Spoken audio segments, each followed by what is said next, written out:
My name is Audrey, and I came into this world as an afterthought, born to parents who were already in their late 60s and had a successful 42-year-old daughter they considered more than enough. We never planned on having you, my mother Diana would often say during our video calls, not with malice but with a matter-of-fact tone that somehow made it worse. If it wasn't for your grandparents. She'd trail off, leaving the implications hanging in the digital silence between us. The unspoken truth was clear. I existed because my maternal grandparents had convinced my reluctant parents to have another child. Victoria, my sister, was already deep into her real estate career when I arrived. She wasn't cruel, she simply acted as if I didn't exist in our spacious suburban home. While I played with my tablet in the corner of our shared living room, she'd be sprawled on the designer couch, making endless calls about property listings and market trends, completely oblivious to my presence. "Victoria, honey, don't forget your open house materials," Mom would say, carefully arranging her premium marketing folders. Meanwhile, I'd be sitting at the kitchen table, struggling with my math homework, but help rarely came. Instead, they developed a routine that defined my entire childhood. Every morning, they'd drop me off at my grandparents' modest but welcoming ranch house. "You wanted her," my father Kenneth would say to my grandfather, car keys dangling from his fingers as he checked his smartwatch, already running late for his consulting job. "She's all yours." My grandparents' house became my real home. They picked me up from school in their reliable old Volvo, helped me with my homework at their well-worn kitchen table, took me to the neighborhood park with its creaking swings, and made sure I was fed and cared for. Only late at night would my parents come to collect me, usually looking exhausted and slightly annoyed at having to make the trip. "Audrey," my grandmother would say, hugging me goodbye each night, her lavender perfume wrapping around me like a comfort blanket, "you're the best thing that ever happened to us." And in those moments, wrapped in her warm embrace, I could almost forget that I wasn't wanted elsewhere. This pattern continued day after day, year after year. While Victoria prepared for her ambitious career in real estate, I learned to navigate life as an afterthought in my own home. But my grandparents' love was constant, unwavering, and it was in their cozy ranch house that I learned what it meant to be truly valued. One day, my grandfather would tell me as we worked through my science homework at their kitchen table, the afternoon sun casting warm shadows through the lace curtains my grandmother had hung decades ago, "You'll understand that sometimes the best things in life aren't planned." He'd wink at me over his reading glasses, and for a moment, the weight of being unwanted would lift from my small shoulders. With Victoria focused on her struggling real estate career, I thought things might change at home. Maybe my parents would finally see me, the daughter who remained. I couldn't have been more wrong. "Audrey," my mother's voice would reach me through the house's smart speaker system before I could even set down my backpack after school, "the house needs cleaning. Start with the bathrooms." What had once been Victoria's chores now became mine, along with a host of new responsibilities. The washing machine became my constant companion, and I learned all its cycles and settings by heart, the mechanical hum a soundtrack to my teenage years. The housework seemed endless, a never-ending cycle of duties that left me exhausted. "You live here, you need to contribute," my father would say whenever I showed the slightest hesitation, his eyes never leaving his iPad screen. "Your sister always did her part when she lived here." By the time I was 14, I had graduated from cleaning to cooking. It wasn't a gradual transition. One day my mother simply stopped preparing meals. "You're old enough now," she announced one morning over her virtual business meeting. "We expect dinner ready when we get home from work." That first night, I made spaghetti, following a recipe I found online. It was slightly overcooked, but edible. My parents ate in silence, then my father looked up from his phone. "Tomorrow, try something with chicken," he said, his tone making it clear this wasn't a suggestion but an order. My only escape was dreaming about college. Every night after finishing the dishes, I'd retreat to my room and immerse myself in university websites, my laptop screen illuminating my hopes for the future. I'd imagine myself walking across different campuses, far away from the endless chores and cold silences of home, my mind filled with possibilities in the medical technology field that fascinated me. Then, when I was 16, Victoria came home with news that changed everything. She burst through the front door one Sunday afternoon, dragging a tall, well-dressed man behind her. "Mom, Dad," she squealed, her designer heels clicking against the hardwood floors, "this is Nathan. We're engaged." You'd think someone had just announced they'd won the lottery. My parents literally jumped from their ergonomic office chairs, my mother crying tears of joy while clutching her iPad. My father was already pulling out his phone to call relatives. "We'll pay for everything," my mother declared, hugging Victoria. "Our first daughter's wedding has to be perfect." The wedding preparations consumed our house for months. Every conversation revolved around flowers, venues, and guest lists. Money seemed to flow like water: designer dresses, premium vendors, top-tier everything. My grandparents attended the wedding but seemed uncomfortable with the extravagance. I caught my grandmother frowning at the ice sculpture that probably cost more than a semester of college tuition. Grandfather just shook his head at the champagne fountain, but they kept their thoughts to themselves, though I could read the concern in their eyes. 2 years later, I sat at our dinner table, 3 college acceptance letters spread before me. After years of playing household manager while maintaining straight A's, I'd been accepted to all my top choices, including their prestigious biomedical engineering programs. My heart raced as I told my parents the good news, hope rising in my chest despite years of experience that should have taught me better. "That's nice," my mother said, not looking up from her social media feed, "but we can't pay for it. We spent all our savings on your sister's wedding, even took out a loan for it. There's nothing left for college." "But you paid for Victoria's college," I stammered, my fingers trembling on the acceptance letters. "That was different," my mother replied, finally looking up. "We saw potential in her." The silence at the dinner table was deafening. After my mother's words about potential, I sat there, the acceptance letters suddenly feeling heavy in my hands, as my parents continued scrolling through their phones as if they hadn't just shattered my dreams. "You should get a job," my father said between checking his email notifications. "Save up some money, take out student loans. That's what responsible adults do." I left the table without being excused, something I'd never dared to do before. My hands were shaking as I grabbed my phone and called my grandmother. Within minutes, I was walking through their familiar front door, tears streaming down my face. The smell of my grandmother's lavender hand cream and my grandfather's old leather armchair wrapped around me like a comforting embrace. "Oh, sweetheart," my grandmother pulled me into a hug while I told them everything between sobs, my words tumbling out between gasps. My grandfather's face grew stern as he listened, but there was a glimmer in his eyes that I couldn't quite read. When I finished, they exchanged a knowing look, the kind I'd seen them share countless times over years of family dinners and holiday gatherings. "Audrey," my grandfather said, taking my hand in his weathered one, "we've been expecting something like this."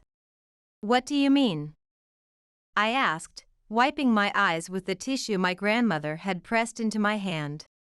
"We've watched how they've treated you all these years," my grandmother explained, her voice gentle but firm. "How they spent money on Victoria's education, her extravagant wedding. We knew they might do this to you." My grandfather stood up, his joints creaking slightly as he made his way to his study. When he returned, he was holding a leather folder that looked well worn but carefully maintained.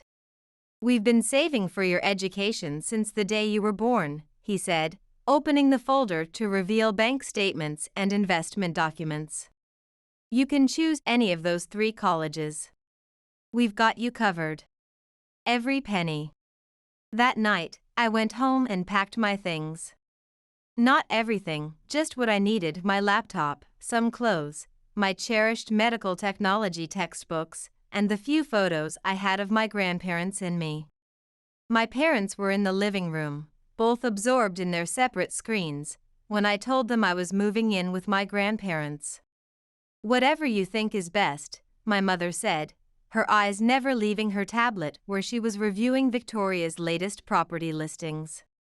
Was that relief I heard in her voice? The next few weeks were a blur of college preparations. I chose to study biomedical engineering with a focus on financial management, driven by a desire to understand both the human and business aspects of medical technology. Somehow, watching my parents' mismanagement of money while ignoring basic human connections had sparked an interest in doing things the right way. My grandparents helped me with every detail, from filling out financial aid forms to buying supplies for my dorm room. When I finally started classes that fall, it felt like stepping into a new world. The material was challenging but fascinating. Each lecture on medical devices and healthcare economics felt like a step away from my old life and toward something meaningful. My professors noticed my unique perspective, combining technical knowledge with financial insight, and soon I was staying after class to discuss healthcare innovation and market dynamics. For the first time in my life, someone besides my grandparents saw potential in me, real potential. My understanding of both medical technology and financial management seemed to open doors I never knew existed. My second year of college was in full swing when my grandmother called with some interesting news about Victoria. "Your sister's having trouble," she said during one of our weekly video calls, her face pixelated but her concern clear. "Her real estate career isn't taking off like she hoped, and Nathan can't seem to hold down a consulting job. They're constantly asking your parents for money." I wasn't surprised when she told me they were getting it. "Your mother emptied her retirement account last month to help them with rent," my grandmother sighed, adjusting her reading glasses. "They just can't say no to her." A year later, the situation got worse. Victoria and Nathan couldn't make rent anymore, even with our parents' constant financial support. They moved back into my old bedroom, the one I'd spent years keeping spotlessly clean. The irony wasn't lost on me as I saw Victoria's social media posts showing her cozy new home office, carefully angled to hide the peeling wallpaper I remembered. Meanwhile, I was thriving. My professors had helped me land internships at prestigious medical device companies, where I discovered I had a natural talent for understanding both the technical and financial aspects of healthcare innovation. Each challenging project, from analyzing cost-effectiveness of new medical technologies to developing financial strategies for patient access programs, made me more certain I'd chosen the right path. "You have an exceptional ability to balance business acumen with healthcare impact," my supervisor at MedTech Solutions told me during my performance review. "We'd love to have you join our executive training program after graduation." I kept my head down and focused on my studies, barely thinking about my family except during video calls with my grandparents. But when I visited them during my senior year, I knew something was wrong the moment I walked through their door. My grandmother's usual warm smile seemed forced, and my grandfather, usually quick with a joke about his latest gardening project, sat quietly in his familiar armchair. The house felt heavy with unspoken words. "What's wrong?" I asked over dinner, watching them push food around their plates. "And don't tell me it's nothing. I know you both too well." They exchanged a look I'd seen too many times before, the one that meant they were trying to protect me from something. Finally, my grandfather spoke, his voice unusually tired. "Your parents came to see us last week," he said, setting down his fork. "They wanted their inheritance early." What do you mean? I put down my spoon, my stomach churning. They're in trouble with the banks, my grandmother explained, her hands twisting her napkin. Multiple loans, credit card debt. They said they needed $200,000 to avoid bankruptcy. And you gave it to them? I couldn't keep the anger from my voice. My grandfather nodded, looking older than I'd ever seen him. We had to, Audrey. They're still our daughter and son-in-law, despite everything. It was most of your savings. I stood up, my chair scraping against the hardwood floor. After everything they've done? After how they keep enabling Victoria's irresponsible spending? After how they treated me? Sweetheart, my grandmother reached across the table to take my hand, her touch as comforting as ever. We know you're angry, but what's done is done. We'll be fine. But my anger kept building. My parents, who'd never had money for my education, who'd treated me like a live-in maid, had the audacity to demand money from the only people who'd ever truly cared for me, all because they couldn't say no to Victoria and couldn't manage their own finances. The injustice of it burned in my chest. My hard work paid off. After graduation, with glowing recommendations from my professors and impressive internship experiences in medical technology finance, I landed a position as a financial analyst at MedTech Solutions, one of the leading medical device companies in the country. The starting salary was more than I'd ever dreamed of making. I found a modest but modern apartment in a safe neighborhood, nothing fancy, but mine. Every morning, I'd wake up grateful that I didn't have to cook breakfast for anyone but myself. My career flourished as I threw myself into each new challenge, from developing pricing strategies for life-saving devices to creating financial assistance programs for patients in need. My unique combination of healthcare knowledge and financial expertise earned me rapid promotions and performance bonuses that my younger self couldn't have imagined.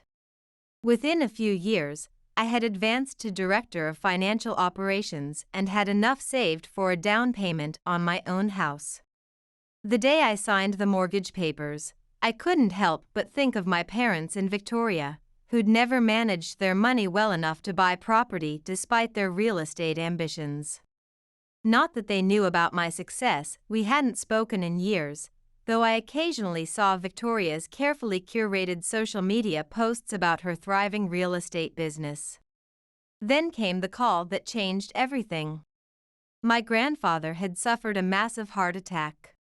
By the time I rushed to the hospital, still wearing my business suit from an important board meeting, he was gone. My grandmother, who'd been by his side for over 50 years, seemed to lose her spark after that.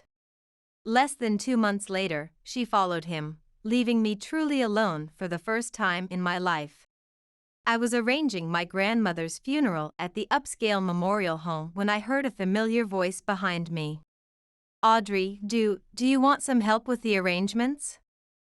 I turned to find my mother standing there, looking older and more tired than I remembered, her designer clothes slightly worn at the edges. Part of me wanted to tell her to leave, but something in her expression, perhaps genuine grief, made me hesitate. Sure, I heard myself say, surprising us both. That would be nice. Over the next few days, as we planned the service, my parents began to open up. They were struggling, they admitted. Retirement hadn't been kind to them financially. We barely make ends meet, my father confessed one afternoon while we were selecting flowers, his once proud posture now slightly stooped. And with Victoria's twins. Twins? This was news to me, though I shouldn't have been surprised they hadn't told me. Yes, Lucas and Owen, my mother jumped in, pulling out her phone to show me photos. Such beautiful boys, 7 years old now, but they need so much. Victoria and Nathan still can't manage on their own, so we help where we can. I nodded, keeping my expression neutral as I looked at the smiling faces on her screen. Some things never changed. A week after we laid my grandmother to rest, we gathered in a wood-paneled office at Thompson and Associates for the reading of the will. I sat across from my parents, with Victoria and Nathan slouched in chairs beside them, both looking uncomfortable in their slightly outdated business attire. The room smelled of old leather and furniture polish, and the tension was thick enough to cut with a knife. The attorney, Mr. Patterson, adjusted his wire-rimmed glasses and began reading in a measured voice. I expected the usual legal terminology, but what came next made everyone sit up straight. To our beloved granddaughter, Audrey, he read, his voice clear in the hushed room, we leave our house at 1542 Maple Street and the sum of $150,000. The silence that followed was deafening. Victoria's perfectly maintained facade cracked as her mouth fell open, and my mother gripped my father's arm so hard her manicured nails left marks on his sleeve. Mr. Patterson cleared his throat and continued, and a personal note from Mr. Henderson to his daughter, Diana. He looked at my mother over his glasses. The note reads, Diana, remember that we gave you $200,000 when you needed it most. This is our final decision, and we trust you will respect it as we respected your needs. My mother's face flushed red, then pale. My father stared at the floor, while Victoria and Nathan exchanged worried glances, their financial lifeline suddenly threatened. After the attorney finished and gathered his papers into his leather briefcase, my parents approached me in the parking lot. The polite demeanor they'd shown during the funeral arrangements was gone, replaced by barely concealed desperation. Audrey, honey, my mother began, her voice trembling beneath its practiced smoothness, you have to understand, we always thought we'd inherit the house. We were counting on it. We're struggling. The mortgage, Victoria's family's expenses, we could really use the house, my father added, running his hand through his thinning gray hair. I looked at them both, remembering all the years of neglect, the constant reminders that I wasn't wanted, the refusal to help with my education while they drained their accounts for Victoria. No, I said firmly, adjusting my designer blazer, a symbol of the success I'd achieved without their help. The house is mine. That's what Grandma and Grandpa wanted. They continued pleading, following me to my Tesla Model 3, but I stood firm. Victoria joined in too, her real estate agent persona slipping as she talked about how her boys needed a yard to play in, but I simply got in my car and drove away. A week later, my phone lit up with my mother's contact info. Her voice sounded different when I answered, humbled, perhaps. She was asking me to come over for dinner.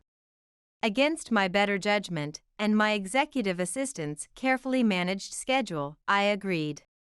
Pulling up to my childhood home was like stepping back in time, except everything looked shabbier than I remembered. The paint was peeling, the gutters sagged, and the once pristine lawn was patchy and overgrown. Inside, the house was crowded but clean. Lucas and Owen, Victoria's twins, ran circles around the living room while Nathan half-heartedly told them to settle down from behind his laptop. The boys were cute. They had Victoria's carefully maintained appearance and Nathan's unruly curly hair. Audrey, my mother smiled, pulling me into an awkward hug. We made your favorite, pot roast. That's not my favorite, I said automatically, my voice steady. That's Victoria's favorite. An uncomfortable silence followed, broken by my father clearing his throat. Well, why don't you tell us what your favorite food is? We'd love to know. And surprisingly, they seemed genuinely interested. Over dinner, they asked about my job at MedTech Solutions, my modern apartment, my hobbies. They actually listened when I talked about my work in healthcare finance and medical technology innovation, though I could tell most of it went over their heads. That dinner led to another, then another. Soon, I was joining them for holidays, bringing educational toys for the twins, even helping the boys with their homework sometimes. When they mentioned the house needed repairs, I found myself offering to help, my financial expertise making me acutely aware of their deteriorating situation. I paid for a new HVAC system, fixed the crumbling foundation, repainted the exterior. Each time I transferred funds, my parents would tear up with gratitude. "You're too good to us," my mother would say, hugging me while standing in their newly renovated kitchen. "We don't deserve this." "You're right," I would think but never say aloud, because despite everything, despite all the years of hurt and neglect, some small part of me still wanted to believe people could change. The years passed, and my career at MedTech Solutions continued to flourish. Each promotion brought new opportunities to improve patient care through innovative financial solutions, and my investment portfolio grew substantially. Meanwhile, my relationship with my parents seemed to strengthen. They were getting older, both were over 70 now, and I found myself wanting to do something meaningful for them. "I've been thinking," I said during one of our Sunday dinners, watching my father struggle to climb the stairs, "this house isn't really suitable for you anymore. I want to buy you a new house, something single-story, with wider doorways and better accessibility, but still with a nice garden. Something that would be comfortable for your retirement years." Their reaction surprised me, actual tears of joy, not the manufactured emotion I'd grown accustomed to seeing from them. We spent the next few weeks house hunting together and finally found the perfect place, a beautiful ranch-style home in a quiet neighborhood, designed for aging in place with all the modern amenities. After transferring a significant portion of my savings, my parents couldn't stop talking about how excited they were. "We need to have a proper housewarming party," my father declared, his eyes bright with enthusiasm. "Let us arrange everything. It's the least we can do." "That would be lovely," I agreed, planning to present them with the deed during the celebration. "Just let me know when." Weeks passed. Between managing major healthcare financing projects and developing new patient assistance programs, I was busy with work, but I kept expecting an invitation. When nothing came, I started asking about the date. "Oh, we're still planning," my mother would say during our video calls. "You know how these things take time. We want it to be perfect." "We'll let you know soon," my father would add, his face slightly pixelated on my screen. Something about their vague responses triggered a familiar feeling of unease. One evening, after another deflecting call from my mother, I found myself opening Instagram, where I wasn't connected with Victoria. I hadn't looked at her profile in years, having muted all family social media long ago. There it was, posted just hours ago with her signature real estate agent polish, so excited for Mom and Dad's amazing housewarming party this Saturday. "The house is absolutely gorgeous. Can't wait to celebrate with everyone. #new home, #family celebration, #luxury living." The post had dozens of comments from relatives and friends, all confirming their attendance. Her story showed decorations being set up, catering being arranged. This wasn't a last-minute gathering, this had been planned for weeks. My hand shaking slightly, I called my mother, years of executive presentations helping me keep my voice steady. "Hi, Mom," I maintained a casual tone. "Just checking in about the housewarming party. Have you set a date yet?" "Oh, honey, not yet," she replied smoothly, the lie flowing effortlessly. "Probably in a couple of weeks. We're still working out the details. We want everyone to be able to come." Everyone, except me, apparently. The irony of being excluded from a celebration of a house I had bought wasn't lost on me. That Saturday, I parked my Tesla a block away from the house I had purchased. Music and laughter drifted through the evening air. Through the large energy-efficient windows I'd specifically chosen for them, I could see dozens of people milling about, relatives I recognized, friends of my parents, Victoria's real estate network. The front door was unlocked, of course it was. They were expecting everyone except the person who actually owned the house. I slipped in quietly in my designer business suit, following the sound of my father's voice to the living room. And after all these years of hard work, we finally did it, he was saying to a group of attentive listeners, standing under the new LED recessed lighting I'd had installed. Bought our dream home. Don't forget about Victoria, my mother added proudly, gesturing with her wine glass. She helped so much with the down payment. Such a wonderful daughter, always taking care of her parents. Someone murmured sympathetically, and my mother nodded. You know, our younger daughter hasn't helped us at all, she said pointedly, adjusting her new smart home tablet. Probably too busy with her medical technology career to care about family. I stood in the doorway, heat rising to my face as I watched this performance. Victoria beamed beside them, her 7-year-old twins running between the guests in the space I'd carefully designed for aging accessibility. Here they were, celebrating in the house I bought with my hard-earned success in the very career they'd dismissed. Actually, I said loudly, making everyone jump, my voice carrying the authority I'd developed in countless boardroom presentations, I think you've got that backwards. The color drained from my parents' faces. Guests turned to stare at me, whispers rippling through the crowd like a wave.